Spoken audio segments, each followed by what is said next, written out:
The work needs to be done, but when two people do it, it lessens the load. No matter how we get to that destination, as long as we arrive together, that's what matters. When we stop operating from a place of guilt and shame and lack of, and just live in a place of love, we just have so much more to give.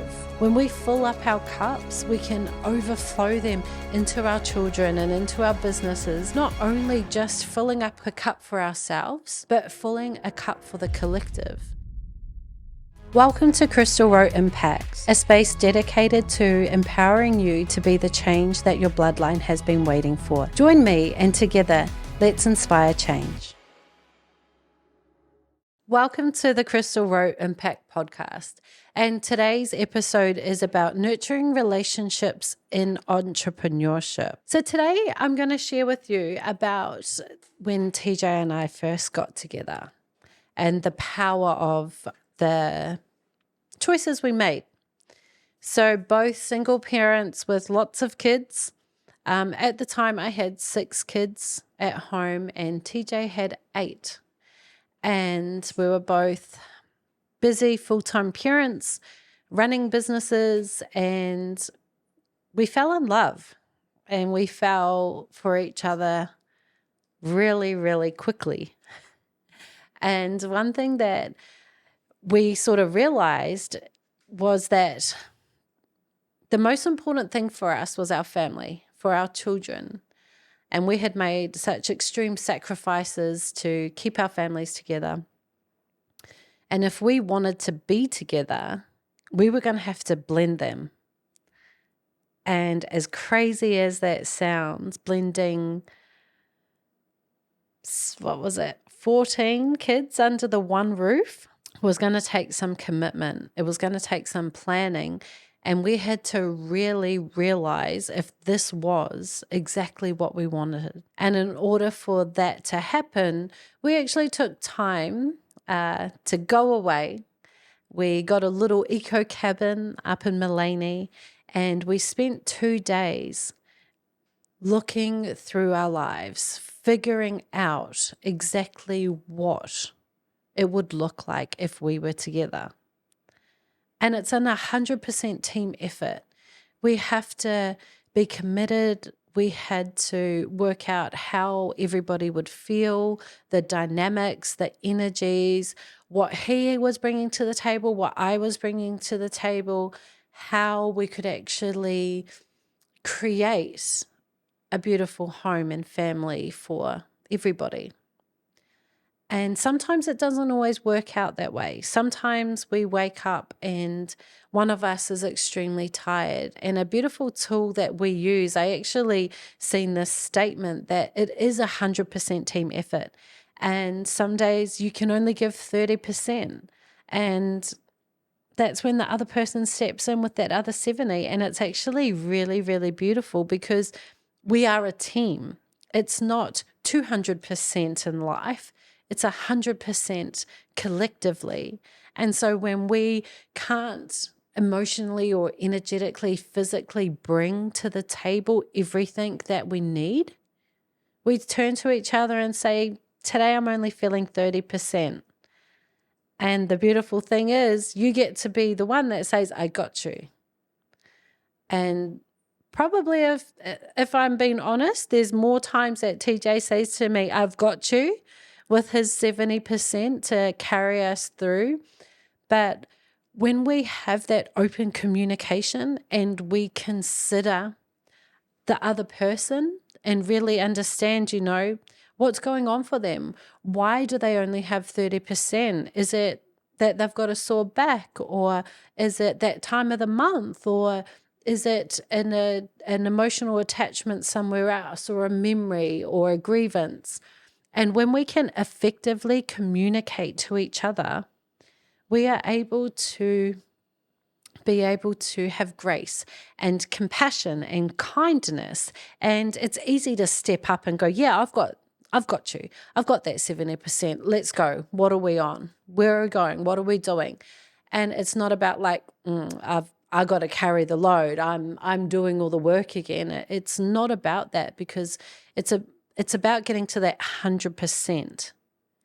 And most of the time we beautifully work together and equally share the load. But the beautiful thing about living in harmony with each other is that open communication. When we share the same values and the same goals, no matter how we get to that destination, as long as we arrive together, that's what matters. When we nurture our relationship, our personal relationship, it actually gives us time to be able to invest into our goals, into our business ambitions, and what we aspire to become. And it allows us to support each other in achieving that, because the work needs to be done. But when two people do it, it lessens the load. And it's such a privilege to be in a nurturing relationship. And I love to be able to share and to show people that you can actually figure out this thing called life. You can set boundaries and put those in place and have non-negotiables that you will and that you won't accept in your life. And as long as you're on the same page together, you really can achieve anything. Again, the things that TJ and I have actually accomplished in such a short time of coming together and realizing that we wanted to spend the rest of our lives together, and the commitment and getting married and actually starting new businesses and building businesses is profound. It's actually unbelievable, the milestones that we have reached and the goals that we have achieved. But one of the things that we realized, and I'm so grateful that we realized it early on in our relationship, was that we needed time for each other. We needed to make time to prioritize not only breaks within our work schedule, but breaks away from our crazy and hectic lifestyle. It's not that we couldn't cope, but we were able to always come back fresher and more focused and more driven and we had more capacity. When we fill up our cups, we can overflow them into our children and into our businesses, not only just filling up a cup for ourselves, but filling a cup for the collective.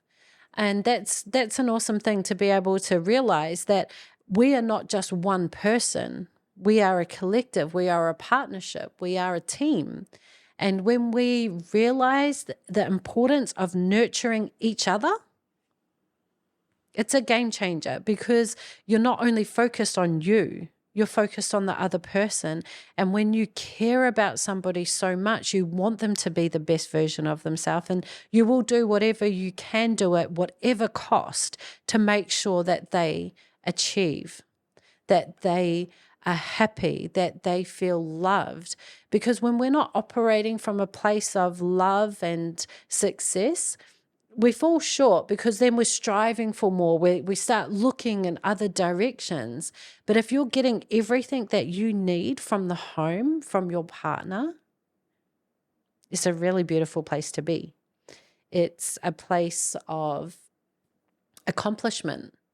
And I think one of the points that I try and focus on and try and project within Heritage Impact is that if you didn't grow up receiving relationships like that, you can actually create it by shifting through some of the limiting beliefs or the worthiness or the lack of.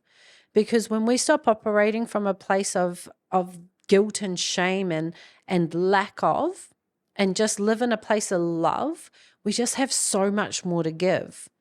And I truly believe that we all have a special gift inside of us that is love.